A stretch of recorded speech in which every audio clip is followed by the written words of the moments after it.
Hey, what's up, guys? Welcome to Earwax. I'm Colin, and today we're going to be going over my top 5 albums from 1993.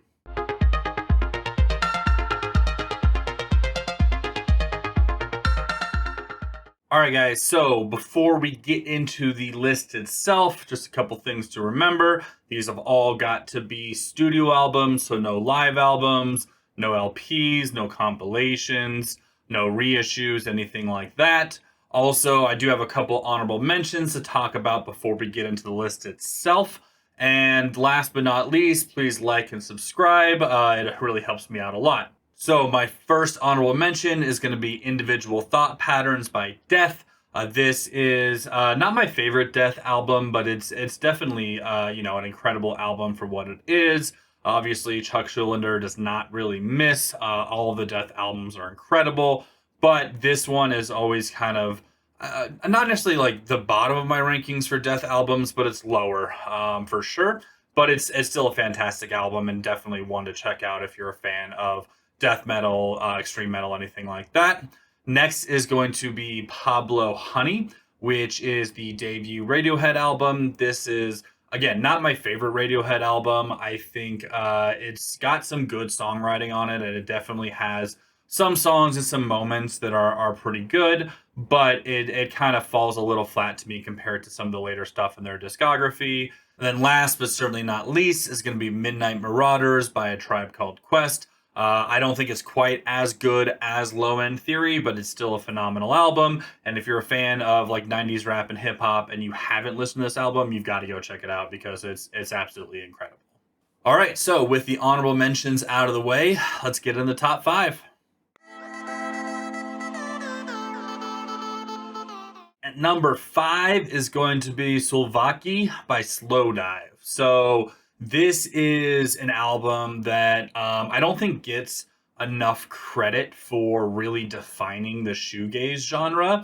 Now, obviously, there was albums and music before this that really defined that genre. I mean, Loveless by My Bloody Valentine is like the defining album of this genre, which came out a couple years prior, but this belongs in the same conversation for sure. I first got in this album in college, like kind of towards the end, when I was just starting to get into shoegaze as a genre, and it's one that I always forget like how good it actually is. Like it's always up there in my rankings, specifically within the subgenre. But then, like every time I listen to it again, I'm just like, oh my god, it's such a good album. So yeah, definitely go check it out. It's got some really breakout songs on it. The lead single from the album of Allison is absolutely incredible, and then Sing has a lot of crossover appeal as well. But songs like Sulvaki Space Station and Making Yellow, I think, are just like shining examples of how beautiful shoegaze can be. And if it's not something you're familiar with, it's definitely an album you got to check out.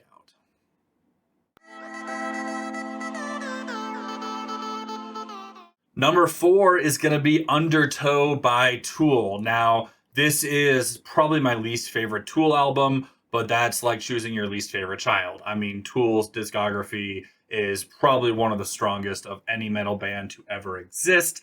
And being the debut album, there's definitely some room for improvement, which you would clearly see on the follow up of Anima. But that does not detract from how incredible of an album this is. Obviously, Sober was like the big hit off of it. Prison Sex was kind of like a sleeper hit that did get some popularity after the fact. But there's, I mean, front to back, this whole album has got some absolute bangers on it. Flood is one of my personal favorites in like their entire discography. And it's definitely just a good album to get into, the earlier sounds of Tool before they got like just completely proggy.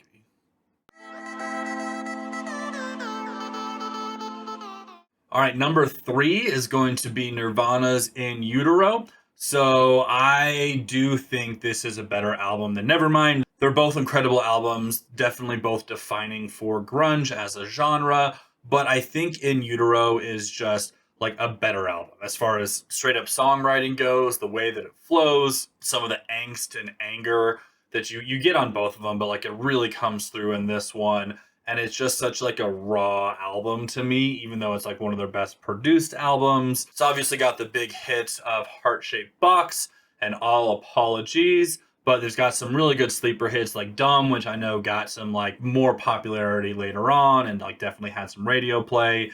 And then I think Penny Royalty is just, again, one of the best songs that they've ever written. This is also the final Nirvana album, and obviously it's incredibly heartbreaking that they weren't able to go on and make more music after this, but this is an incredible way to finish their discography.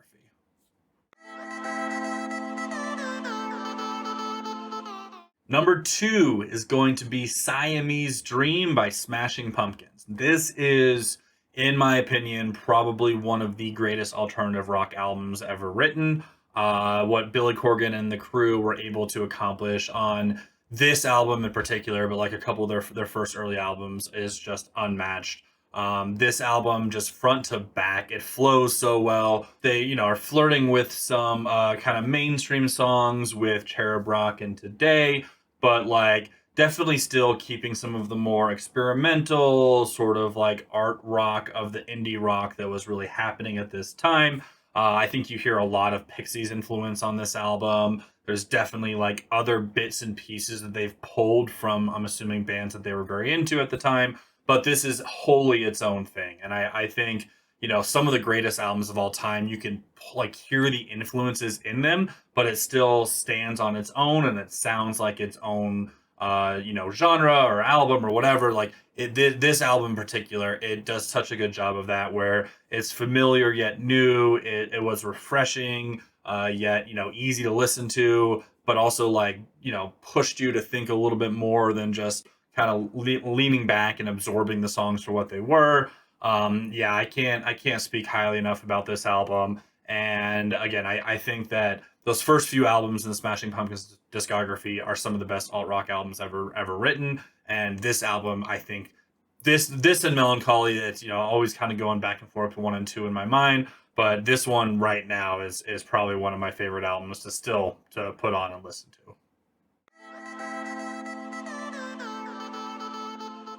And my top album of the year for 1993 is Wu-Tang Clan's Enter the Wu-Tang 36 Chambers. Now, I've already spoken at length about my love for this album on my top 5 rap albums of all time. Links right here if you want to check out that video. But since we're doing it again in this video, I'll just go over basically the same talking points. This album is absolutely incredible. To be able to bring together this many people and still create like a cohesive album that flows and it doesn't feel like people are like rapping over each other or talking over each other, or like ideas are clashing and it just like ends up being messy. Somehow they managed to create one of the best collaboration albums of all time. Now, I will say that while I think as a group Wu-Tang has never quite touched the quality of this album, individually, pretty much all the members have gone on to have incredible follow-ups to this. But this album was the last time that like all of them really put together and like came together and put out something special. Obviously, you've got the big hits off this album like Cream and Bring the Ruckus. Then you've got Method Man, Clan in the Front, like Wu-Tang Seventh Chamber, like just front to back. This album is absolutely incredible. It's one of the best like hardcore gangster rap albums of all time. It's one of the best just like themed hip hop albums of all time. The themes and imagery that they pull from like Shaolin, films from like the early 60s or 70s. The Chinese like references mixed in with like the hard like gangster rap, New York gangster rap. Like it's just such a weird combination that works so well. And I'm sure I'm not the only person that has ranted and raved about this album, so I'll just leave it at that. If you haven't listened to this album, obviously go check it out. I think it's one of the best hip hop albums of all time.